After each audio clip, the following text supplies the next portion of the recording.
તો અદ્ભુતાનંદ સ્વામી સંતોનું મંડળ લઈ અને ફરતા એક વખત મહારાજે વડતાલની અંદર કંઈક સમયો કરેલો ને બધા સાધુના મંડળ ત્યાં ભેગા થયેલા. તો સભામાં મેં હમણાં કહ્યું એમ મસ્ત જાતિ તમારે શીખી જ જવાનું. હું મસ્ત જાતિ કહું એટલે પૂરું જ કરી દેવાનું. મસ્ત જાતિ મહારાજની ઈચ્છા આવે એમ ઓચરે, ઓચરે એટલે બોલે, જેમ મનમાં આવે એમ આજ્ઞા કરે.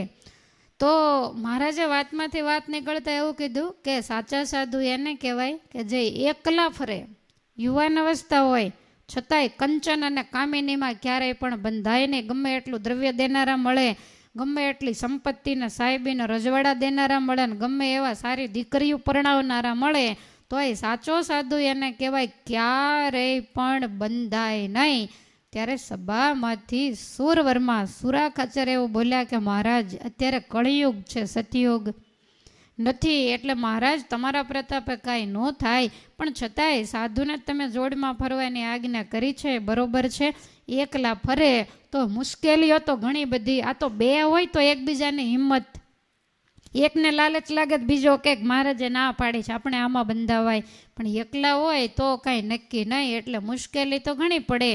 ત્યારે મહારાજ કે દરબાર જે આવી રીતે એકલા ફરે સત્સંગમાં તો અમે એનું રક્ષણ કરશું, પછી વળી એને ઉપાધિ છે નહીં, અમે એની સાથે રહેશું. મહારાજ કે ચાલો આજથી એવું પ્રકરણ ફેરવવાનું છે કે એકડમલ થઈને સત્સંગમાં ફરવા કોણ જશે, જોડમાં નહીં જવાનું, એકલા એકલા જવાનું. ખાલી ગુજરાતમાં નહીં, તમામ આખા દેશમાં જે રાજ્યોમાં ફરવું હોય પણ ત્યાં જઈ અને અમારી ઓળખાણ કરાવવાની, સત્સંગ કરાવવાનો ને સાધુતા પૂરેપૂરી રાખવાની, જરાય વર્તમાન આગુ પાછું થવા દેવાનું નહીં. એવું કોણ કરશે? હવે એ વખતે આ તો સતી શુરા અને સાધુની ધરતી છે, એટલે એ વખતે સભામાંથી 60 સાધુ ઊભા થયા અને 60 એમ કીધું કે મહારાજ અમે એ રીતે કરશું. અને 60ની ભેગા અદ્ભુતાનંદ સ્વામી પણ હતા, એ પણ ઊભા થયા. હવે એ વખતે એવું પ્રકરણ હતું કે એક કોપીન અને એક અલ્ફી, નીચે કોપીન હોય, ઉપર ધોતી હોય, અને અલ્ફી એટલે ઓઢવાની ચાદર. તો આટલી વસ્તુ રાખવી. પછી હાથમાં કંઈ જમવા માટે પહેલાં પત્તર, પછી પાણી પીવા માટેના તુંબડા ને આવું બધું સાધુ રાખતા. મહારાજ કે કાંઈ જ નહીં રાખવાનું. ખાવાની ઈચ્છા થાય અને કોઈ ભિક્ષા લેવા કોઈને ઘેર જાવ તો આવી રીતે હાથ રાખવાનો, હાથમાં જે આવે એ જમવાનું, કોઈ પાત્રમાં મૂકીને એને જમવાનું નહીં. એટલે કર પાત્ર અને ઉદર જોળી આપણે હાથમાં લઈને જોળીમાં નાખીએ ને તો હાથમાં લઈને જોળી એટલે પેટ સીધું પધરાવી દેવાનું, કોઈ વસ્તુ પાસે રાખવાની નહીં. અને રાત્રિ પડે ત્યારે કોઈ પણ ગામ શહેરમાં સૂવાનું નહીં. ગામની બહાર નદીના તટમાં ગમે એવો શિયાળો હોય તો એ રેતીમાં નદીને કિનારે ટાઢા વાયરા વાતા હોય ત્યાં ને ત્યાં જ સૂવાનું, ભેગા રહેવાનું નહીં, એકલા એકલા રહેવાનું. હવે આવી રીતે મહારાજે બધાને આજ્ઞા કરી. હવે વડતાલમાંથી તો બધા હારે જ નીકળે, એટલે 60 સંતો એક સાથે નીકળ્યા. વચ્ચે જ્યાં ક્યાંય રાત પડે તે રોકાય. હવે નદીનો કિનારો, મહારાજની આજ્ઞા, કાંઈ ઓઢવા પાથરવાનું તો લેવાનું હતું નહીં, એટલે નદીના પટમાં માળા લઈ લઈને બેસે. પણ હવે ઠંડી તો કેવી લાગે. પછી રાત્રે જરાક ઊંઘ આવે તો બધાએ ઠંડી રેતીમાં શરીર લંબાવે. 5-7 દિવસ થયા તો બધાના શરીરની ચામડીઓ ફાટી ફાટીને લોહી માંડ્યા નીકળવા. બહુ એ વખતે કઠણ વર્તમાન હતું. અને આવી રીતે આ 60 સંતો વડતાલથી નીકળી ભરૂચ, સુરત, માંડવી થઈ અને ખાનદેશ એટલે કે મહારાષ્ટ્રમાં ગયા. અને મહારાષ્ટ્ર અને મધ્યપ્રદેશનો જે ભાગ એને ખાનદેશ કહેવાય. તો મહારાષ્ટ્રની અંદર માલેગાંવ છે. તો આ માલેગાંવની અંદર બધાય ફરતા ફરતા ગયા. મહારાજને ખબર પડી કે આ તો અંતર્યામી હતા, તો એમને ખબર પડી કે આ તો 60 ભેગા જાય છે, મેં તો બધા નોખા નોખા જવાનો, એટલે પત્ર લઈને એક ખેપિયાને મોકલ્યો. અને આવી અને સંતોને પત્ર આપ્યો માલેગાંવમાં. અને એમાં એવું લખેલું મહારાજે કે અમે એકડમલ થઈને ફરવાનું કીધું હતું, ભેગા થઈને ફરવાનું કીધું નહોતું. અને કદાચ તમને એવું લાગે કે મહારાજને ક્યાં ખબર છે તો આવો ત્યારે જોઈ લેશું. આવું મહારાજે લખેલું. એટલે બધાએ વિચાર કર્યો કે હવે ભેગા તો કાંઈ રહેવાશે નહીં. મહારાજ કે આજ્ઞા અમારી પૂરેપૂરી પાળજો. એટલે આટલું ફર્યા અને કાંઈ ખાવા પીવાનું ઓઢવા પાથરવા નહીં, એટલે બધાના મન તો મક્કમ ન હોય, એટલે અમુક ઢીલા પોચા સંતો હતા કે આપણે વડતાલ પાછા જતા રહીએ, કારણ કે આગળ ઉપર જતા મુશ્કેલી થાય ને આ વર્તમાન ન પડે તો એના કરતાં જતું રહેવું વધારે સારું. એટલે 53 સંતો હતા એ પાછા વળી ગયા. અને પછી કેટલા વધ્યા? 7 સંતો વધ્યા. એટલે એ 7 સંતો પોતપોતાની રીતે જેને જ્યાં યોગ્ય લાગ્યું ભેગા તો રહેવાનું હતું નહીં. અદ્ભુતાનંદ સ્વામી માલેગાંવની અંદર આવી અને રહ્યા. નદીને કિનારે શિવાલય છે, કર્યા છે દર્શન. ગામની અંદર મંદિર છે, બાર નદીનો કિનારો, ત્યાં સરસ મજાનું શિવાલય છે. વર્ણી વેશે મહારાજ ત્યાં પધારેલા. તો એ માલેગાંવ અને એ જગ્યાએ જે કીડી સખી એનો અંતિમ વિધિ ત્યાં થયેલો છે. કીડી સખી એટલે કે ભગવાનદાસ સ્વામી. ક્યારેક પ્રસંગ આવશે ત્યારે વાત કરીશું. મેં ઘણી વાર એમની વાત કરી છે. તો અદ્ભુતાનંદ સ્વામી હવે ગામમાં તો જવાનું હોય નહીં, દિવસે ગામમાં સત્સંગ કરાવે અને રાત્રે ગામની બહાર આવી અને નદી કિનારે રોકાય. એટલે આવી રીતે 2-5 દિવસ ત્યાં રોકાણા અને એક જગ્યાએ રહેવાની પાછી ના પાડી હતી, તમારે ફરતા જ રહેવાનું. એટલે સ્વામી ત્યાંથી ચાલતા થયા. મહારાજની ભલામણ હતી કે ક્યાંય રાજમાં, ધનમાં કે સ્ત્રીમાં બંધાવવાનું નહીં. અને સાધુ થયા હોય અને કદાચ 4-5 વર્ષ થયા હોય તો સ્વામીની ઉંમર વધીને 24-25 વર્ષની હોય અને રૂપ તો જે હોય એ તો એમનું એમ જ હોય. એટલે સ્વામીને બીક ઘણી લાગે કે મહારાજે મોકલ્યા છે, કંઈક મિસ્ટેક ન થાય. એટલે સ્વામી અહીં સુધી આમ તો ઓઢેલો જ રાખે અને રસ્તો દેખાય એટલું કોઈ સ્વામીને આંખો કે એનું લલાટ કે આવું કાંઈ જોઈ શકે નહીં. એવી રીતે એકલા ફરે. હવે બીજી જોડી કપડાં નથી એટલે એકદમ મેલા ઘેલા જ પછી તો વસ્ત્રો થઈ ગયા હોય. તો એવી રીતે સ્વામી ફરતા આ માલેગાંવથી નીકળ્યા અને ત્યાંથી ખાનદેશની અંદર કંજબારી નામનું શહેર છે. તો એ શહેરમાં સ્વામી ચાલતા એકલા આવ્યા. સરસ નદીનો કાંઠો અને કંજબારી શહેર બહુ સુખી સમૃદ્ધ. નરસિંહરાવ નામનો બ્રાહ્મણ રાજા ત્યાં રાજ કરે છે. તો નદીના કિનારે રાજા બહુ કુદરત પ્રેમી, પ્રકૃતિ પ્રેમી, એટલે બરોબર નદીના કિનારે સરસ ભવ્ય રાજમહેલ અને એની બારીઓ નદીના કિનારે, એટલે બારીમાં બેઠા નદી દેખાય, ડુંગરા દેખાય, પ્રકૃતિનું સૌંદર્ય દેખાય. તો ત્યાં અદ્ભુતાનંદ સ્વામી આવ્યા અને એ નદીની અંદર સ્નાન કરી અને જળપાન કર્યું. અને બાજુમાં ઓટલા હતા રાજમહેલના નદી કિનારે, એટલે ઓટલે સ્વામી બેઠા. રાજા અટારીમાં બેઠેલો એની નજર ગઈ. સ્વામીને જોયા એટલે પ્રભાવિત થયો. એના માણસને મોકલીને કીધું પહેલાં સાધુરામ બેઠા છે ને, તો એને આપણા રાજ્યમાં બોલાવી લાવો. એટલે બહુ આગ્રહ કર્યો. એટલે સ્વામી કહે છે કે હું રાજ્યમાં તો નહીં આવું, આકે પણ તમને અમે ધર્મશાળામાં ઉતારો આપશું. એટલે સ્વામી ગયા. એટલે પોતાના રાજાના જે ગુરુ હશે, કોઈ બ્રાહ્મણ હતા એના ગુરુ, તો એને સ્નાન કરવા માટેની એક અલગ ધર્મશાળા હતી ને એમાં કોઈ સ્ત્રીઓ વગેરેનો પગફેર નહીં, કારણ કે સ્વામીએ કીધેલો હું સ્ત્રી ધનનો ત્યાગી છું. એટલે ત્યાં એને ઉતારો આપ્યો. હવે આ બ્રાહ્મણ હોય રાજા, તો રાજાના ગુરુ બ્રાહ્મણ હોય એટલે એ ત્રિકાળ સંધ્યા કરે. સાંજનો સમય થાય એટલે એને સંધ્યા કરવાની હોય. સ્વામી આ જ ટાઈમે ત્યાં પહોંચેલા. સ્વામી તો ત્યાં કાંઈ હતું નહીં, જોડી બોળી, એટલે ત્યાં ને ત્યાં આંખો મીચીને ધ્યાનમાં બેઠા. અને સંતો ગામડે જ્યારે ફરે ત્યારે જે પુસ્તકના ગુટકા હોય એની સાથે હોય. મહારાજે સભામાં કંઈક સારી વાતો કરી હોય તો સંતોએ નોંધ કરી હોય અને એ કાગળ પોતાની પાસે એક કપડામાં વીંટી અને રાખતા હોય. તો બીજું કાંઈ હતું ને, સ્વામી ખોળામાં પુસ્તિકા લઈ અને ત્યાં બેઠેલા ને એમાં આ રાજાના ગુરુ એ સ્નાન કરવા માટે આવ્યા. એટલે સહજ સ્વામીને પૂછ્યું સાધુરામ તમે કોણ છો? એટલે એણે માંડીને વાત કરી કે આવી રીતે હું સ્વામિનારાયણ ભગવાનનો સાધુ છું અને સ્વામિનારાયણ ભગવાન ગુજરાત કચ્છ કાઠિયાવાડમાં વિચરે છે ને અમને આ રીતે સત્સંગ કરાવવા માટે બધાને એકલા મોકલ્યા છે. તે તમે કોણ છો? તો કે આ કંજબારી શહેરના રાજા નરસિંહરાવ છે ને એનો હું ગુરુ છું. તો સ્વામીને કહે છે કે આ તમારા ખોળામાં જે કપડામાં વીટેલું છે એ શું છે? ત્યારે સ્વામી કે અમારા ઈષ્ટદેવે કરેલી વાતો છે, 4 વેદ 18 પુરાણ અને સતશાસ્ત્રનો એની અંદર સાર છે. અને આટલું જ્યાં સાંભળ્યું ત્યાં આને બીક લાગી કે આને 4 વેદ ને 18 પુરાણ ને ષટશાસ્ત્ર ને બધું આવડતું હોય તો મને કાંઈક પૂછશે તો હું તો રાજાનો ગુરુ ને મને વળી કાંઈ જવાબ આવડશે નહીં તો ઉપાધિ થશે. એટલે એને એમ થયું કે જો મને કાંઈક પ્રશ્ન ન પૂછે સારું, અને મને એમ કે હવે તમે જાઓ તો હું અહીંથી જતો રહું. એટલે ભગવાને એ વખતે સ્વામીને કાંઈક અંતરાત્મામાં પ્રેરણા કરી તો સ્વામી હસતા હસતા કે તમને જવાના સંકલ્પ થાય છે ને તો જાઓ.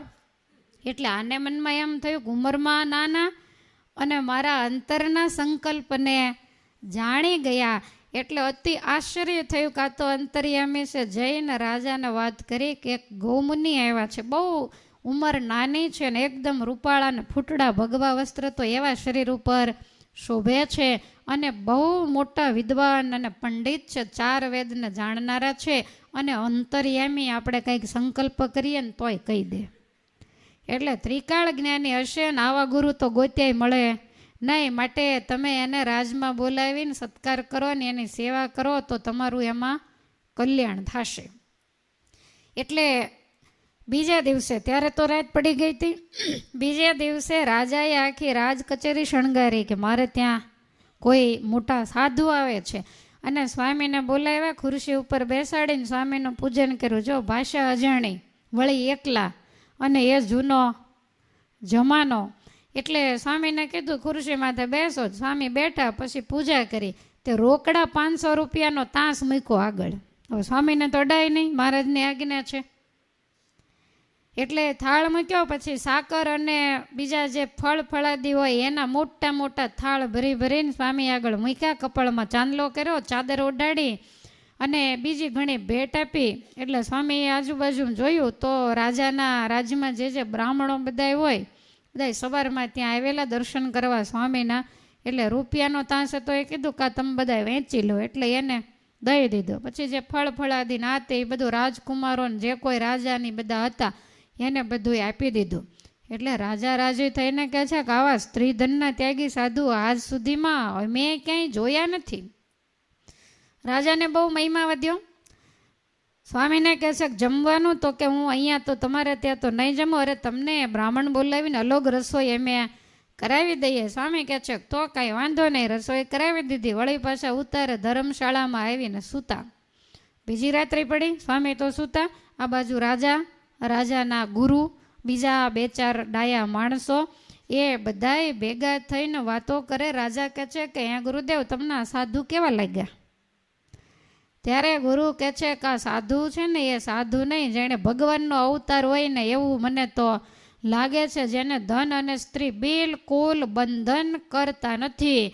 તો મને તો એક વિચાર આવે છે. રાજા કહે છે શું આવે? મને આવે, પણ તમે કહો પછી હું મારો વિચાર કહું. એટલે ગુરુ કહે છે કે તમારે જે રાજકુમારી છે ને આને પરણાવી દો અને આને રાજ દઈ દો. આને કાંઈ ખબર નથી, વેલડામાં જ ઠેકીને ભાગ્યા છે. એટલે એને રાજ સોંપી દો અને તો જ અહીંયા રોકાય, બાકી એને રોકવાનો બીજો કોઈ રસ્તો નથી. જો રોકાશે તો આપણને સેવાનો લાભ મળશે. રાજા કહે છે કે જો કહેશું તો ભાગી જશે. ત્યારે ગુરુ કે કહેવું નથી. રાતે ને રાતે કોઈને પૂછ્યા વગર પંચાંગ કાઢીને લગ્નનું મુહૂર્ત માંડ્યા બે જોવા. અને મુહૂર્ત જોયું તો એવું કીધું ગુરુએ કે રાજા આજથી 10મા દિવસે બહુ જ સારું મુહૂર્ત છે. અને બીજી વસ્તુ કે 10 દિવસ સુધી પાછા મુનિ રહે કે કદાચ ન રહે. રાજા કે નો શું રહે, હું ધર્મશાળા પર તો ચોકી પહેરો મૂકી દઉં, ગમે એ બાના કાઢીને આપણે એને અહીંયા રોકી દેવા છે. એટલે સ્વામી જતા રહે એની બીકે કરીને ચોકી પહેરો ને બાજુમાં નદી હોય એટલે ત્યાં સ્નાન કરીને, સ્વામીને તો કાંઈ ખબર હતી નહીં એટલે ચોકીદારો મૂકી દીધા. અને એક પછી એક દિવસો જાય, સ્વામી તો શાંતિથી ત્યાં ભજન કરે, ગામના લોકો આવે અને ભગવાનની વાતો કરે. અને એમ કરતાં 6ઠો દિવસ થયો. એટલે 6ઠે દિવસે બે રાજકુમારોને થોડુંક મોડું થઈ ગયેલું. એટલે રાજાના જે બંને રાજકુમાર હતા ને એ થોડાક મોડા સ્વામીને પગે લાગવા, નહીતર પહેલાં તો રસાલા સાથે બધા ભેગા આવતા હોય. એટલે બેય પગે લાગવા માટે આવ્યા. તો એ વખતે સ્વામીના હૃદયમાં ભગવાનની ઈચ્છાથી એવી પ્રેરણા થઈ. એટલે સ્વામીએ સહજ રીતે પૂછ્યું કે અમે તો અહીંયા રહ્યા છીએ અને ઘડી બે ઘડી તમારા પિતાજી, તમારા ગુરુ એ બધા અહીંયા વાતો સાંભળવા આવે છે, તો તમારા ગુરુ છે એ તમારા પિતાની સાથે રહે કે અલગ રહે? તો કે આમ તો અલગ રહે, પણ હમણાંથી તો 5-6 દિવસથી તમે આવ્યા ત્યારના તો બે સાથે જ હોય અને ચર્ચા વિચારણાઓ કંઈક કરતા હોય છે. સ્વામી કહે બે શું વાતું કરે?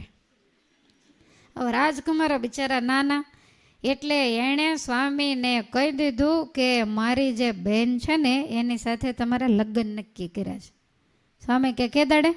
તો કે આ 6 દિવસ થઈ ગયા, હવે 4 દી રહ્યા, 3 જ દિવસ, ચોથા દિવસે તો મારી બેન તમને. સ્વામી કે તમે રાજના ભાગીદાર 2 તો છો, તો કે તોય તમે બહુ મોટા સાધુ છો, તમારે કાંઈ રાજબાજ અમે બધું સંભાળી લઈશું, તમારે ખાલી રોજ અમને ઉપદેશ દેવો ને અમારી હારે હવે પાછી બેનને પરણીને પછી.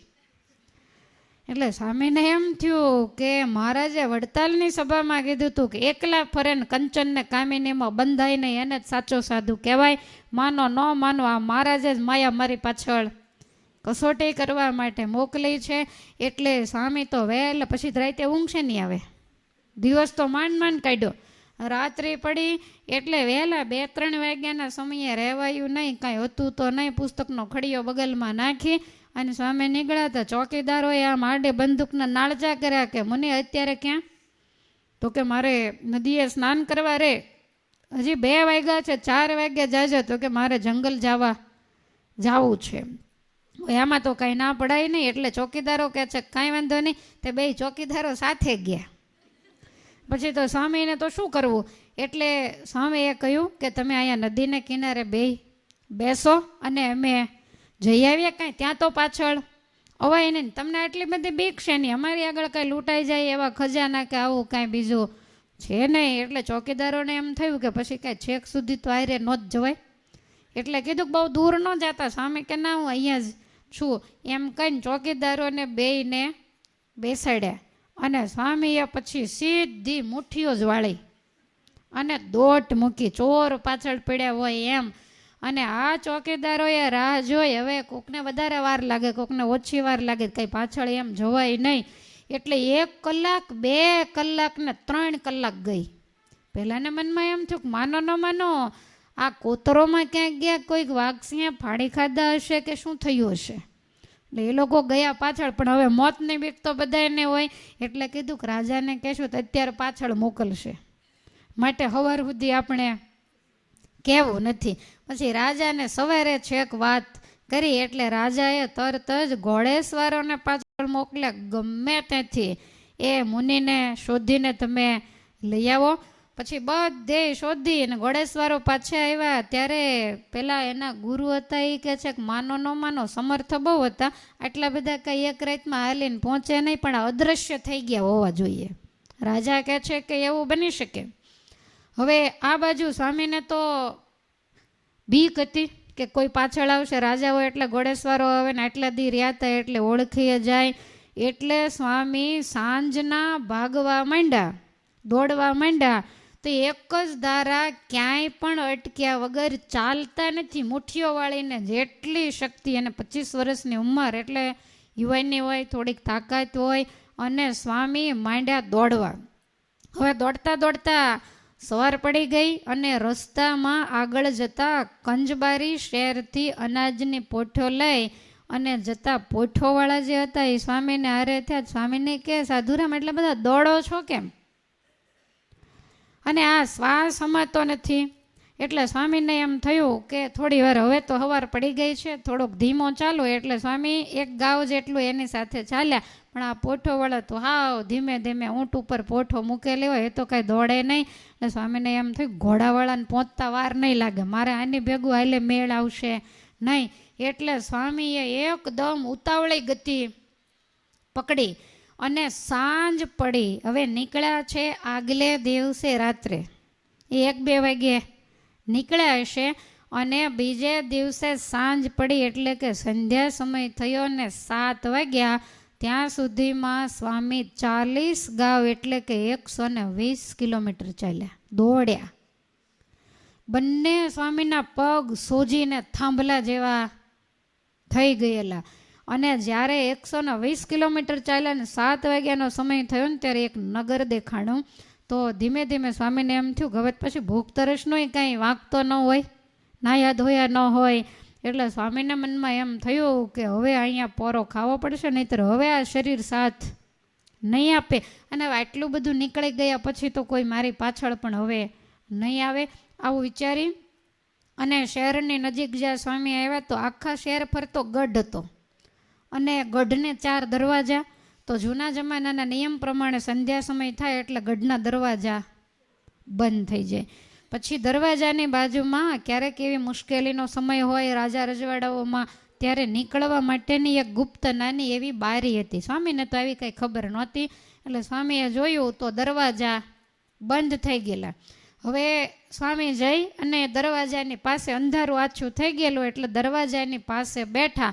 હવે દરવાજા બંધ થાય પછી ત્યાં ભરી બંદૂકે 2 ચોકીદારો બેઠા હોય. એટલે 2 દરવાણી બેઠેલા ને એણે આમ સ્વામીને જોયા તો સ્વામી તો આમ બેઠેલા એટલે ઓલા દરવાણીને એમ થોક ચોર આવ્યો લાગે છે. એટલે દરવાણી 2 પાછળ પડ્યા, હેરું આવ્યો હેરું આવ્યો. એની ભાષામાં ચોર અને હેરું કે.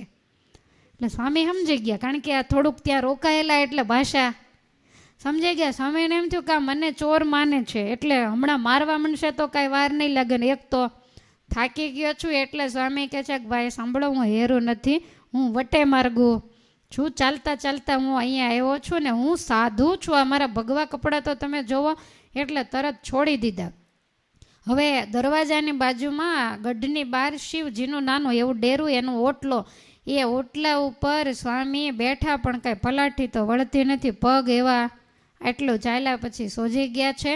હવે એ વખતે 2 બ્રાહ્મણો ગામના, હવે આ બ્રાહ્મણોને સંધ્યા સમયે શિવજીના દર્શન કરવાનો નિયમ, પણ આ બ્રાહ્મણો કંઈક બહાર ગયેલા એટલે ગઢના દરવાજા બંધ થઈ ગયા. હવે આને નિયમ હોય તો શિવજીના દર્શન કર્યા વગર તો જમાય નહીં. એટલે એને ખબર કે આ ગુપ્ત દરવાજો છે, ક્યારેક એવું થાય ત્યારે ત્યાં જઈને શિવજી કાંઈ પડે નહીં અને કાંઈ તાળા હોય નહીં. એટલે એ બંને બ્રાહ્મણો દરવાજાની બારીએથી ઠેકીને બહાર પડીને શિવજીના દર્શને ગયા તો સ્વામી ઓટે બેઠેલા. હવે તમે યાદ રાખો કે વડતાલથી સ્વામી નીકળ્યા અને સ્વામી પાછા વડતાલ જશે ત્યાં સુધીમાં જે વસ્તુ બની એ બધી જ બીના સ્વામી પોતે વડતાલની સભામાં મહારાજને કહી રહ્યા છે. મહારાજે કીધું હોય ને કે સ્વામી તમારે ત્યાં શું શું થયું એ બધું અમને તમે જરીક વાત તો કરો. તો સ્વામી પોતે આ બધી જ વાત મહારાજને કરી રહ્યા છે. સ્વામી કે હું ઓટે બેઠેલો ને ત્યાં 2 બ્રાહ્મણો ઠેકીને પડ્યા તો હું ઊભો થઈ ગયો, કાવળી કોક બીજા પાછા મારવા કાંઈક આવે નહીં. પછી એ બ્રાહ્મણો અમને જોઈને હાથ જોડીને કહે છે કે સાધુરામ અત્યારે કેમ? તો કે હું આવી રીતે કંજબારીથી આવું છું અને મારે થોડુંક મોડું થઈ ગયું છે એટલે હું અહીંયા બહાર બેઠો છું. એટલે બંને શિવ મંદિરે દર્શન કરનારા જે બ્રાહ્મણો હતા એ મને કહે છે કે સાધુરામ તમે ક્યાંથી આવ્યા? મેં કીધું કંજબારીથી. તો તમે કંજબારીથી ક્યારે નીકળ્યા? તો કે કાલ રાતે 2 વાગે. એટલે પહેલાં કહે છે કે તમને ખબર પડે કંજબારીનો અહીંથી રસ્તો 4 દિવસનો છે, ચાલે તો 4 દિવસે માણસ ત્યાંથી પહોંચે. માટે ખાતરી શું? તમે અમારા પોઠોવાળાને વચ્ચે ક્યાંય જોયા હતા? સ્વામી કે હા, એની ભેગો હું 1 ગાવ સુધી ચાલ્યો ને પછી એ ધીમા ચાલતા હતા એટલે હું તો ઝડપથી ચાલવા માંડ્યો ને પછી નિશાની પૂછી એ બધી પોઠોવાળાની, આટલા ઊંટ હતા તે બધી નિશાની, હોશિયાર તો હતા જ. એટલે આ બધી નિશાની આપી. પેલા 2 બ્રાહ્મણો તો હાથ જોડીને પગે માંડે લાગવા, માણસનું કામ નહીં કે એક શ્વાસે 120 કિલોમીટર ચાલી શકે. 35 કિલોમીટરમાં પેટમાં પગ રહી ગયા કે રોજ એટલું હાલવાનું ના, એક દી ગાડામાં બેહવાનું. એટલે સ્વામી કહે છે કે મહારાજ આવી રીતે મને બ્રાહ્મણોએ કહ્યું ને મેં પોઠોવાળાની નિશાની આપીને એને તો બહુ નવાઈ લાગે ને પછી અમને કહે છે કે તમે કાંઈ જમશો? ત્યારે અમે કીધું કે જમવાની બહુ ઈચ્છા, કારણ કે બહુ ચાલ્યા છીએ, ભૂખ તો બરોબરની લાગી છે પણ અમારે હજી નાહવાનું બાકી છે. પછી એણે એક તલાવડું બતાવ્યું તો અંધારે તળાવની અંદર સ્નાન કરી અને મહારાજ ઘડીક તમારું ધ્યાન પૂજા માળા ને એવું બધું કરી અને બ્રાહ્મણો કહે છે કે સાધુરામ તમે નાવા જાઓ ને પૂજા કરો, પાછો અમારે આ બારી અમુક સમયે બંધ થઈ જાય એટલે તમે જલ્દી કહો કે તમે શું જમશો? સ્વામી કે જે તમારે ત્યાં તૈયાર હોય એ લઈ આવો. અને પછી હું સ્નાન કરવા ગયો અને એ 2 બ્રાહ્મણો ઘેર ગયા બારીમાંથી પાણીનો લોટો ભરીને આવ્યા અને એક પાત્રની અંદર ગરમ ગરમ ખીચડી, સાંજના સમયે તો ગામડાઓમાં ખીચડી હોય એટલે ખીચડી લઈને આવ્યા. અને આવીને મેં તો હજી પૂજા પાતરી નહોતી ત્યાં કે સાધુરામ લાવો તમારું પત્તર. પછી અમારે અહીં ચોકીદારોને બારી પણ બંધ કરવી છે. સ્વામી કે મારી આગળ તો મારા પત્તર કાંઈ હતું નહીં. હવે લેવી શેમાં ખીચડી? પૂજા બાકી અને ખીચડી એવી ગરમ કે હાથમાં તો લેવાય નહીં. મહારાજ કે સ્વામી પછી શું કર્યું? તો કે એની આગળ જે લોટો હતો ને એનાથી શંકરના મંદિરનો ઓટો ધોવરાવીને સીધી ઓટા માથે નખાવી. હવે કંઈક નાખવી તો ખરી.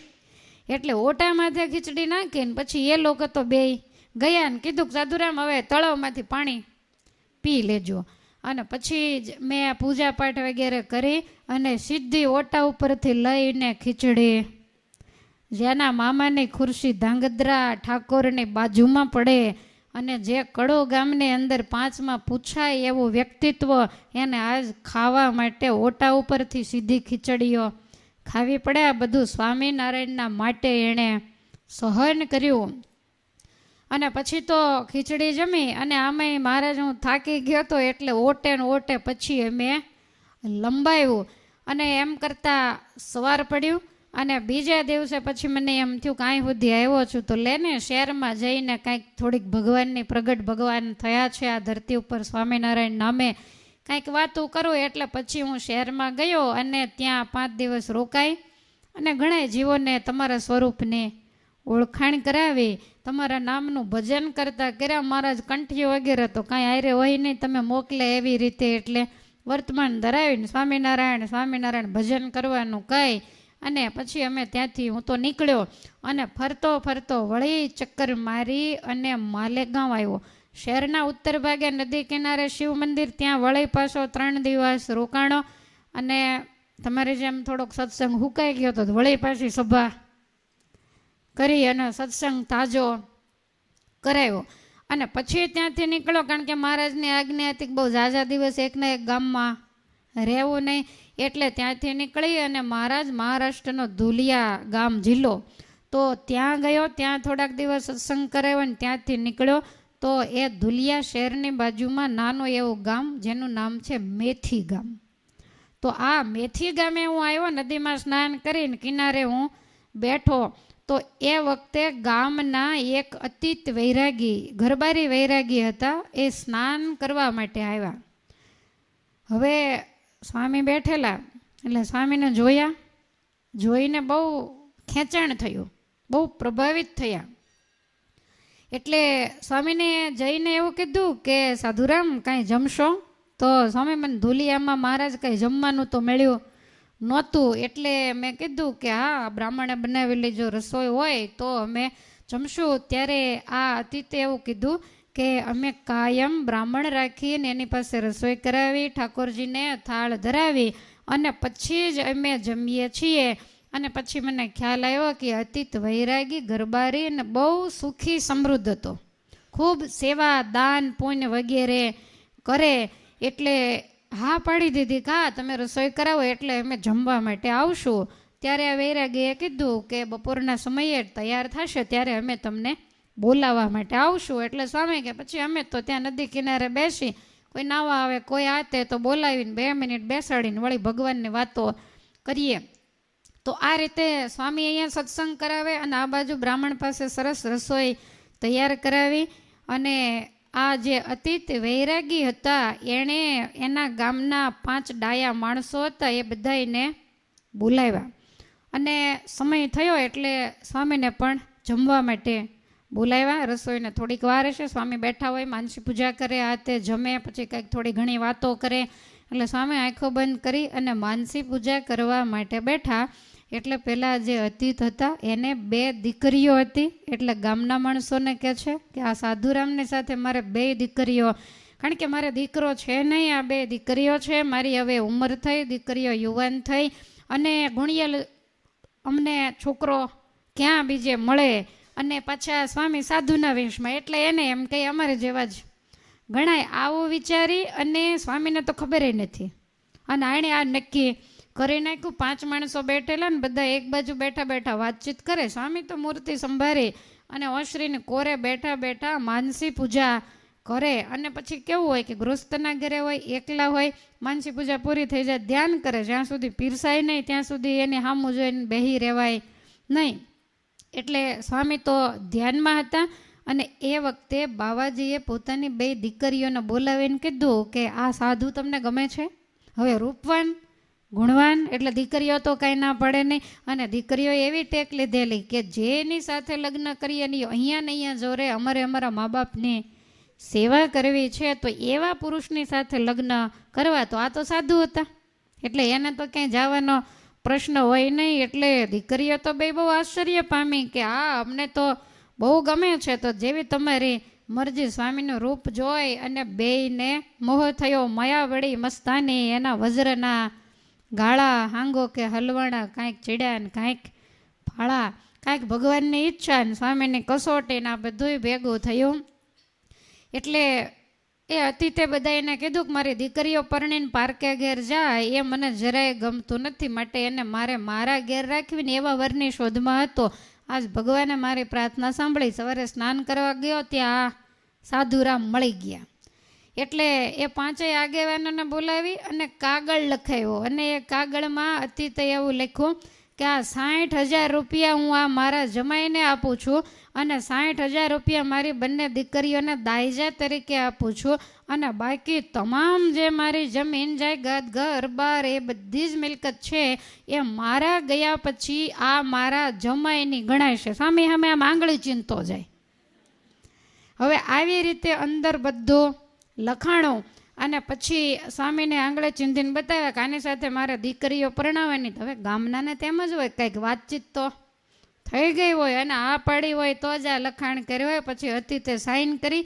ગામના 5 ડાયા માણસો એને સાઈન કરાવી. એ બધાએ પણ સહી કરી આપીને બધાએ હસે ને વાતો કરે છે કે તમે જમાઈ બાકી એમ શોધ્યો.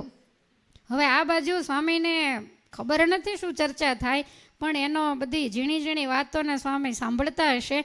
જમવાનો ટાઈમ થયો. સ્વામીએ આંખો ખોલી અને જમવા માટે આપ્યું. એટલે સ્વામી જમ્યા અને જમી રહ્યા એટલે પેલો જે કાગળ હતો ને સ્વામીને ખોળામાં નાખ્યો. સ્વામીએ કાગળ વાંચ્યો. સ્વામી વિચાર કરે, કહો વેલડામાંથી પરણેલી કન્યાને મૂકી અને હું ભાગ્યો અને આવા નાવા માંડ પેલું કંજબારીનું બંધન તોડ્યું. ત્યાં અહીંયા મેથી ગામમાં પાછું બંધન આવ્યું. માટે હવે મારે જ્યાં ત્યાં ફરવું નથી. હે મહારાજ મારી રક્ષા કરજો. હવે વડતાલ ભેગું થઈ જાવ. અહીંયા તો બધા આવા ને આવા જ મળે છે. એટલે સ્વામીએ જમી લીધું. પછી સ્વામી કહે છે કાંઈ વાંધો નહીં, આ પત્ર તમે રાખો. અમારે એવો નિયમ હોય કે ભોજન કર્યા પછી અમે નદીએ સ્નાન કરવા માટે જઈએ. એટલે આ અતીતને થોડીક શંકા તો ગઈ. એટલે સ્વામીને ખ્યાલ આવી ગયો. અતીતે બહુ કીધું કે અમે સાથે આવીએ. સ્વામી કહે છે કે એવું કંઈ નથી, હું પાછો આવું ને. એટલું બધું મળતું હોય તો કોણ ન રોકાય. ત્યારે આ કહે છે કે એમ તો જવા નહીં દે. સ્વામીએ ઓલો ખેસ તો કીધું આ તમે સાચું અને હમણાં અમે નાઈને. એટલે પછી તો વિશ્વાસને ભરોસો બેસે જ. એટલે એ ખેસ મૂકીને સ્વામી એમને એમ જ એક ધોતી ભેર ગાતડી વાળેલી ધોતી ભેર સ્વામી ત્યાંથી નીકળ્યા. કોણ તળાવમાં નાય ત્યાંથી વળી પાછી સ્વામીએ દોટ મૂકી. કેટલાય દિવસે ફરતા ફરતા ઉજ્જૈન શહેરમાં સ્વામી આવ્યા. ક્ષિપ્રા નદીમાં સ્નાન કર્યું, દર્શન કર્યા છે ઉજ્જૈનના. બધા જ જે તીર્થો હતા ત્યાં બધે જ સ્વામીએ દર્શન કર્યા, ભિક્ષાવૃત્તિ કરી, ભોજન કર્યા. અને સ્વામીને એમ થયું હવે ક્યાંય સત્સંગ કરાવવો નથી. હવે તો વહેલા શું ખાતરી વડતાલમાં બીજી કોક 3 લઈને ન આવે, કાંઈ નક્કી નહીં. કંજબારીમાં 1 હતી, ત્યાંથી આ મેથી ગામે 2 થઈ. એટલે સ્વામી પછી ત્યાં રોકાયા નથી. મનમાં એમ થયું કે જો ક્યાંક બંધાઈ જવાશે તો મારા ત્યાગ વૈરાગ્ય માથે ધૂળ પડશે. એટલે 2 દિવસ ત્યાં રહી અને સ્વામી વડતાલ બાજુ આવે. વચ્ચે બુરાનપુર શહેર આવ્યું. અને આ બુરાનપુર શહેરમાં હવે જવું છે ને, બુરાનપુર ઉજ્જૈન જઈ આવ્યા, નાસિક જઈ આવ્યા. હવે ક્યાં જવાનું? આપણે આમ બહાર જ જવું, આ બાજુ જવું જ નહીં. એ બાજુ તમે બધા તમારી હાથે જાવ જ છો ને. તો આ બુરાનપુર શહેરમાં તાપી ગંગામાં સ્નાન કરીને સ્વામી જ્યાં કિનારે બેઠા ત્યાં સ્વામીને 3 સંતો મળ્યા. એક નરો નારાયણાનંદ, એક કૃષ્ણાનંદ અને બીજા પૂર્ણાનંદ. આ 3 સાધુ ત્યાં મળ્યા. સ્વામી તો રાજીના રેડ થઈ ગયા કે માંડ આ સાધુઓનો ભેટો થયો. આ નરો નારાયણાનંદ સ્વામી હતા એ રામગરી ગામના હતા. એનો પૂર્વનું નામ બ્રાહ્મણ હતા, નારાયણ વિપ્ર હતું. એને 2 દીકરા હતા. એકનું નામ યોગેશ હતું અને એકનું નામ કૃષ્ણ હતું. હવે આ જે નારાયણ વિપ્ર એ નદીએ સ્નાન કરવા માટે રામાગ્રી ગામને ભાગોળે નદી હશે ત્યાં પોતે સ્નાન કરવા માટે દીકરાઓની સાથે આવેલા. હવે એ વખતે ભગવાન શ્રી હરિ રામાગ્રીની ભાગોળેથી નીકળ્યા એટલે મહારાજ કહે છે કે પાર્ષદો, આ પાણી નદીમાં બહુ સારું છે, તો આપણે અહીંયા હાથ પગ ધોઈએ અને ઘોડાને પાણી પાઈએ. એટલે પાર્ષદો કહે છે કે મહારાજ તમે અહીંયા બિરાજો અને અમે ઘોડાને પાણી પાઈ આવીએ. મહારાજ કિનારે સરસ મજાની વેળું એમાં આસન નાખીને બેઠા છે અને પાર્ષદો ઘોડાને પાવા માટે ગયા. ઘોડા ઉપર પાણી નાખતા હોય, આ તે થોડી વાર રમૂજ કરતા હોય, વાર લાગી એટલે મહારાજ ઊભા થઈ અને વેળુમાં આમથી તેમ ચાલે છે, ટેલી રહ્યા છે. અને એ વખતે રામાગ્રીના નારાયણ વિપ્ર પોતાના 2 દીકરાઓને લઈ અને ત્યાંથી નીકળ્યા. તો મહારાજને આમ ચાલતા જોયા એટલે આમ ઊભા રહી ગયા. અને નારાયણ વિપ્ર આમ એક નજરે જોઈ રહ્યા. 2 દીકરાઓ મહારાજની સામે જોઈ રહ્યા. ઘણા દૂર છે એટલે મુખારવિંદ તો ચોખ્ખું ન દેખાય, પણ મહારાજ ચાલે એ દેખાય. એટલે નારાયણ વિપ્ર એના દીકરાને કહે છે કે યોગા કૃષ્ણા, આ જે સામે આમથી તેમ ચાલે છે ને એ માણસ નથી, તમારે શું કહેવું છે? ત્યારે 2 દીકરાઓ કહે છે કે પિતાજી, અમારા કરતાં તમે વધારે બુદ્ધિશાળી. અમને એવું લાગે તો છે કે આ પગલાં મુકાય છે માણસના પગલાં નથી, સ્વયં ભગવાનના પગલાં છે. ત્યારે નારાયણ વિપ્ર કહે છે કે તો પછી અહીંયા નદીને કિનારે જ ભગવાનનો બેટો જો થઈ જતો હોય તો જઈને પગ પકડવા એમાં જ આપણો હિત છે. એટલે 3 દોડીને મહારાજના પગમાં પડ્યા, 3 બાપ દીકરો. ભગવાન શ્રી હરિએ બધો પરિચય પૂછ્યો, આ તે એને પરિચય આપ્યો. પછી મહારાજ કહે છે કે કાંઈ વાંધો નહીં, કહો તો અમે તમારા ઘરે આવ્યા. 3 કે તમારે અમારા ઘરે નથી આવવું, અમારે તમારા ઘરે આવું છે. મહારાજ કે અમારે તો કાંઈ એવું ઘર નક્કી ન હોય, ક્યારેક વડતાલ હોય, ક્યારેક ગઢડા, ક્યારેક જુનાગઢ. તો કે મહારાજ એમ નહીં, અમને આ ભગવી જે તમારી સાધુઓની ફોજ છે ને એને ભેગા ભેળવી દો, કાંઈ કારણ નહીં. ખાલી મહારાજ ચાલે છે એના પગલાં, એની ચટકતી ચાલ જોઈ અને આને નક્કી કોકને દાંત જોઈને, કોકને હસવું જોઈને, અલગ અલગ પ્રકારે ભગવાનનો નિશ્ચય ચાલ જોઈ અને 3 પગમાં પડ્યા. ત્યારે મહારાજ કહે છે કે નારાયણ વિપ્ર, તમારો તો વાંધો નહીં, આ તમારા દીકરાને ઉગતી જુવાની છે. એને પૂછ્યું તો કે એણે જ મને કીધું કે ભગવાન હોય પિતાજી આવું ઘરે શું જાય, તો પછી ભગવાન ભેગા જ જતા રહે, મનુષ્ય શરીર જ ભગવાનનો બેટો થાય. એટલે 3 સાથે થયા. મહારાજને કહે છે કે મહારાજ આમ નામ નહીં, સાધુ કરીને જ લઈ જાવ એટલે બધું છૂટી જાય. ને રામાગ્રી ગામની નદીને કિનારે એક સાથે 3 બાપ દીકરાને મહારાજે ભગવા વસ્ત્ર પહેરાવ્યા. નારાયણ વિપ્રનું નામ પડ્યું નરો નારાયણાનંદ સ્વામી, યોગાનું નામ પડ્યું યોગાનંદ સ્વામી, કૃષ્ણાનું નામ પડ્યું કૃષ્ણાનંદ સ્વામી. અને 3ને ભગવાન શ્રી હરિએ સાધુ કર્યા. અને પછી જે આ 60 ગયેલા ને એમાં આ 2 પણ હતા. યોગાનંદ નહોતા, પણ કૃષ્ણાનંદ, પૂર્ણાનંદ અને આ નરો નારાયણાનંદ એ બધા અલગ અલગ જગ્યાએ ફરતા બધા બુરાનપુરની અંદર ભેગા થયેલા. અને એમાં ત્યાં અદ્ભુતાનંદ સ્વામીનો બેટો થયો. અને નામ તમે જુઓ, નરો નારાયણાનંદ, જેને સ્વપ્નામાંય ગમે એવી યુવાન રૂપવાન સ્ત્રીઓની વચ્ચે એકલા વર્ષો સુધી રહેતો આને કોઈ દી બીજો ઘાટ ન થાય એવા હતા. એટલે જ મહારાજે નરો નારાયણાનંદ નામ પાડેલું. અને મહારાજે આ નરો નારાયણાનંદ સ્વામીને એવું કીધેલું કે તમે 1 વર્ષ સુધી બુરાનપુરમાં રહેજો ને બાઈઓની સભામાં કથા વાર્તા કરજો ને. 1 વર્ષ સુધી એણે બાઈઓની સભામાં કથા વાર્તા કરેલી. અને છતાંય જે નિર્લેપ રહેલા. તો આ 3 સંતો અદ્ભુતાનંદ સ્વામીને ત્યાં ભેગા થઈ ગયા. 4 બહુ રાજી થયા, એકબીજાને બાથમાં લઈને મળ્યા. સ્વામીને તો હાશકારો થયો કે હાશ હવે એકલા હાલવું મટ્યું. એટલે 4 ભેગા થઈ અને બુરાનપુરના ચોકમાં રાજમાર્ગ ઉપર ચાલ્યા જાય છે. અને એ વખતે સદગુરુ પ્રેમાનંદ સ્વામી આ બુરાનપુરની અંદર તાપીદાસ વૈરાગીના અખાડામાં સંગીત વિદ્યા શીખવા માટે મહારાજની આજ્ઞાએ કરીને આવેલા. હવે આમ પણ આપણે બધા જાણીએ છીએ કે પ્રેમાનંદ સ્વામીને મહારાજ પંક્તિથી થોડા જુદા જમવા માટે બેસાડતા. પછી અવારનવાર ભૂજામાં ભીડીને મહારાજ પ્રેમાનંદ સ્વામીને ભેટતા હોય, પ્રસાદ આપતા હોય. તો આપણે પ્રેમાનંદ સ્વામીને આખ્યાન કહેવાય ગયું ને? નથી કહેવાનું. તો પ્રેમાનંદ સ્વામીનો જન્મ શુદ્ધ બ્રાહ્મણ કુળમાં હતો, પણ એમનો ઉછેર મુસ્લિમ કુટુંબની અંદર થયો. તો શુદ્ધ બ્રાહ્મણ કુળમાં જન્મે એની તો મહારાજને એકને જ ખબર હોય, બાકી પ્રેમાનંદ સ્વામીને ખબર નહોતી.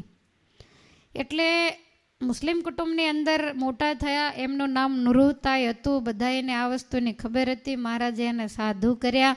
એટલે સહેજે બધાય બ્રાહ્મણ વગેરેમાંથી સાધુ થયા હોય એને થોડુંક તો એવું લાગે, કારણ કે મહારાજ વર્ણાશ્રમની મર્યાદાઓને સ્થાપવા માટે આવ્યા હતા.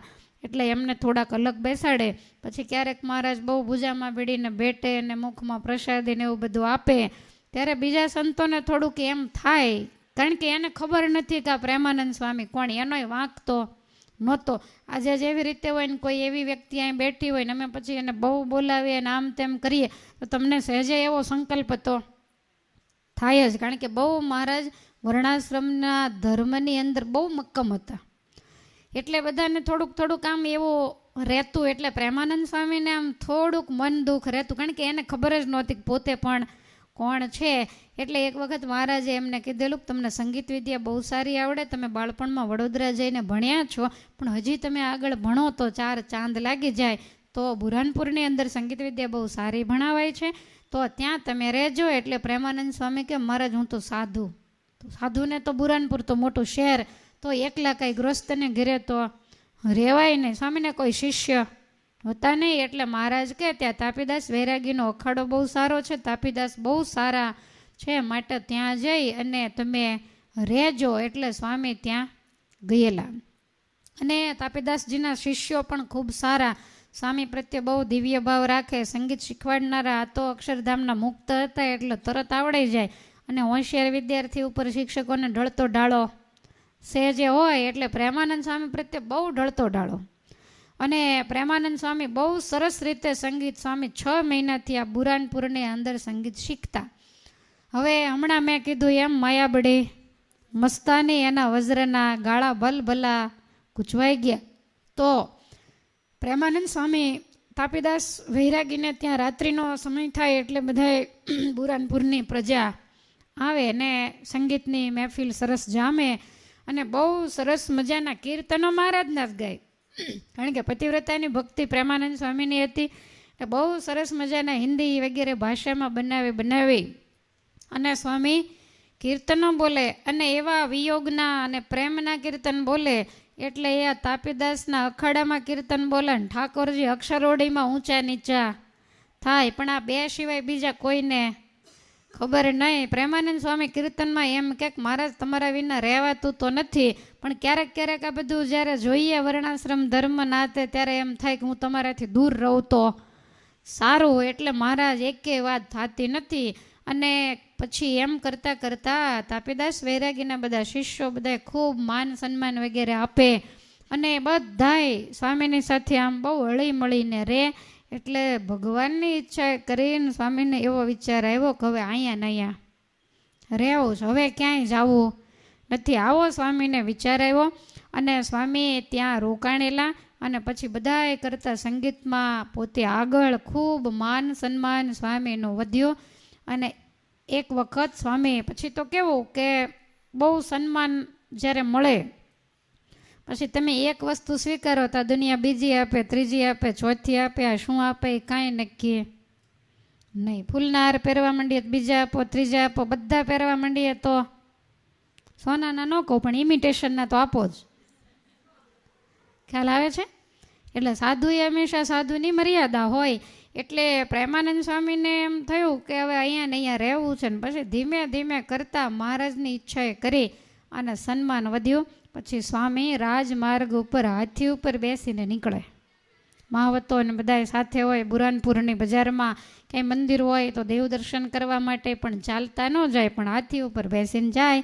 હવે આ ચારે ચાર સંતો એને આમ રાજમાર્ગ ઉપરથી આવવું અને પ્રેમાનંદ સ્વામીને હાથી ઉપર બેસીને નીકળવું. એટલે અદ્ભુતાનંદ સ્વામીનું તો ધ્યાન નહોતું, પણ પહેલાં ત્રણેય સંતો અદ્ભુતાનંદ સ્વામીને કહે છે કે સ્વામી હાથી ઉપર બેઠા એને તમે ઓળખ્યા?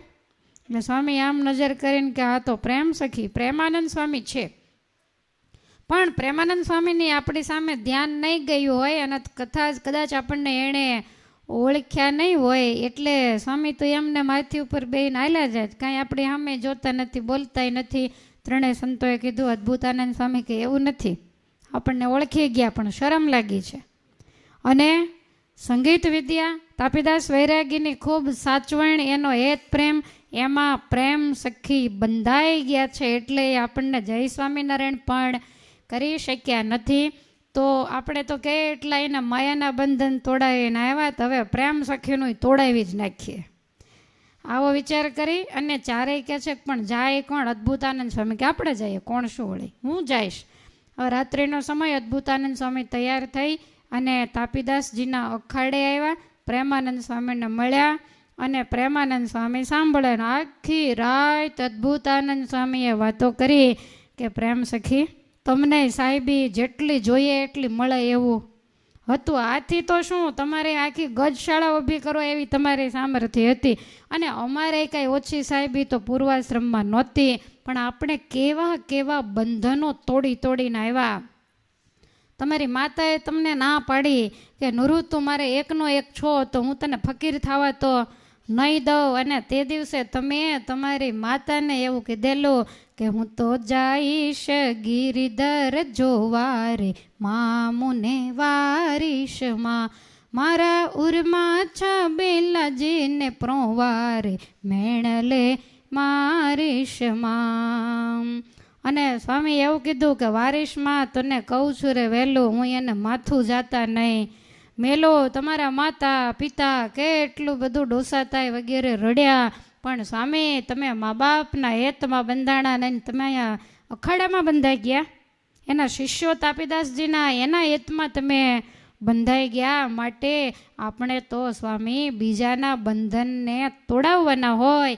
અને આપણા મહારાજે જેને જેને સાધુ કર્યા એ કેવા મોટા મોટા રાજ વગેરેના બંધનો તોડી તોડીને આવ્યા છે. માટે આપણે કાંઈ સંગીત ભણવો નથી, તમને ઘણું આવડે છે, માટે આપણે ગઢડા જઈએ. એટલે પ્રેમાનંદ સ્વામીએ તરત હાથ જોડે. તમે જો આને એકબીજાનો મહિમા કેવો હશે. એટલે પ્રેમાનંદ નહીંતર આમ પ્રેમાનંદ સ્વામી મોટા ગણાય, તો પ્રેમાનંદ સ્વામી તરત હાથ જોડીને કહે છે કે સ્વામી સારું થયું, હું તો એવું માનું છું કે મહારાજે તમને મોકલ્યા, બાકી હું અહીંયા રોકાઈ જવાનો હતો, પણ કાંઈ વાંધો નહીં, હવે હું તમારી સાથે આવું છું. તાપીદાસજીની રજા લઈ પાંચેય સાથે નીકળ્યા 100 ગાંવ સુધી, કારણ કે બુરાનપુરથી છેક વડતાલ આવવાનું. 100 ગાંવ સુધી સાથે ચાલ્યા. પછી ચરોતર પ્રાંત વગેરે આવ્યું. અદ્ભુતાનંદ સ્વામી કહે છે કે પ્રેમ સખી અમે જે ચારેય નીકળ્યા ને, અમને મહારાજની આજ્ઞા હતી કે એકલા ફરવું, સાથે રહેવું નહીં, માટે હવે આપણે બધા અલગ પડી જઈએ અને ગામડે ગામડે ફરતા મહારાજને મળવા માટે જાશું. બધા એ સંતો જુદા પડી ગયા. અદ્ભુતાનંદ સ્વામી ચાલતા ચાલતા ગાના ગામે આવ્યા અને આ ગાના ગામના તળાવમાં સ્વામીએ સ્નાન કર્યું. સ્વામીને 6 ઉપવાસ થયેલા. એ વખતે એટલો બધો સત્સંગ નહોતો, થોડુંક વેરઝેર વધારે બધાને સંતો પ્રત્યે રહેતું.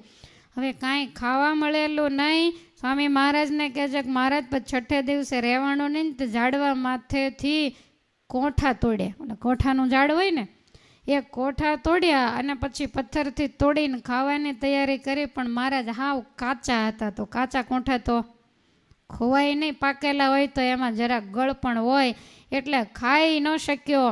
અને પછી ગામની અંદર વિચાર્યું ભિક્ષા માગી આવું. તે મહારાજ ગામમાં ગયો તો ગામના પાટીદારે અપમાન કરીને કાઢી મૂક્યો. અને એ ગામમાંથી નીકળીને પછી નડિયાદ ગયો, ત્યાં ભિક્ષા માંગી તો ત્યાંય કાંઈ મળ્યું નહીં. 7 ઉપવાસ થયા અને મહારાજ પીપલક ગામે જ્યારે આવ્યો ને ભિક્ષા માટે ફર્યો, ત્યારે 9 ટાંક જેટલો કોદરાનો લોટ એક જણાએ આપ્યો. હવે 9 ટાંક જેટલો જ લોટ, તો હવે એટલા લોટનું તો પછી શું કરવું? તે પછી રસ્તા ઉપર જતો હતો ને તો ઘણી બધી કીડીઓ ઉભરાણેલી, પછી મેં કીડીઓનો ઈ લોટ નાખી દીધો અને 8મે દિવસે ડબાણ પહોંચ્યો ને ત્યારે મહારાજ ખાવા ભેગો, ત્યારે મને ભોજન મળ્યું. પછી ત્યાંથી બુધેશ ગયા તો ત્યાં પણ ભોજન મળ્યું. અને આમાં એવું હતું કે એ વખતે અમુક ગામ છે ને સાધુને ખાવાના ગામ ગણાય. એ ગામમાં જવાનું થાય, સંતોને જમવાની ઉપાધિ ન હોય, કારણ કે હરિભક્તો વગેરેના ઘર હોય તો એ ચરોતરના અમુક ખાવાના ગામડા ગણાતા, ત્યાં ભોજન મળે, બીજે ક્યાંય ભોજન મળે નહીં. પછી ત્યાંથી કમિયાળા ગયા, ત્યાંથી ધોલેરા થઈ અને ચોકડી ગામે માનસંગ ડોડિયાની એ ચોકડી કહેવાય, ત્યાં રાત રહ્યા. અને ત્યાં સાંજે ખીચડીને કઢી વળી કોઈકે ખાવા માટે આપ્યું. હવે તમે વિચાર કરો કે ગમે એનો ભિક્ષા માગી અને જ્યાં ત્યાંથી આપેલું હોય, એ સમયે તો કાંઈ એવો સત્સંગ પણ હતો નહીં, તો આવું અને એ ખીચડી કઢી આપે ને તોય પાત્ર તો હતું નહીં, હાથમાં લઈને જ જેટલી ખીચડીને જેટલી કઢી. હવે તમે વિચારો ખીચડીને કઢી હાથમાં એ કેવી રીતે જમતા હશે? સંપ્રદાય માટે સાધુએ કાંઈ ઓછી કુરબાનીઓ આપી નથી, એટલે ત્યાં ખીચડી અને કઢી જમ્યા અને ત્યાંથી નાગડકાને સીમાડે આવ્યા. હવે આ બાજુ સંતોને એકડમલ કર્યા પછી મહારાજ વડતાલથી અલગ અલગ ગામડાઓમાં બુધેશ, ધોલેરા, કુંડળ, કારિયાણી વગેરે ફરતા ફરતા મહારાજ નાગડકા પધારેલા. સુરા ખાચરના દરબારમાં ભાગવતને મહારાજ કથા કરાવે છે. વાડીમાં એક પટેલ ભાગોળા સાતી આંકતા હશે, ગામના પાદરવાડી, તો એને વાત કરી અદ્ભુતાનંદ સ્વામીએ, કારણ કે થોડોક અણસાર આવ્યો કે આ ગામમાં સ્વામિનારાયણ ભગવાન છે. ત્યારે પહેલાં પટેલે કીધું કે આ છે, પણ હમણાં એણે એવું પ્રકરણ ફેરવું છે કે એને પૂછ્યા વગર કોઈ સાધુ હરિભગત દર્શન કરવા જ ન જઈ શકે.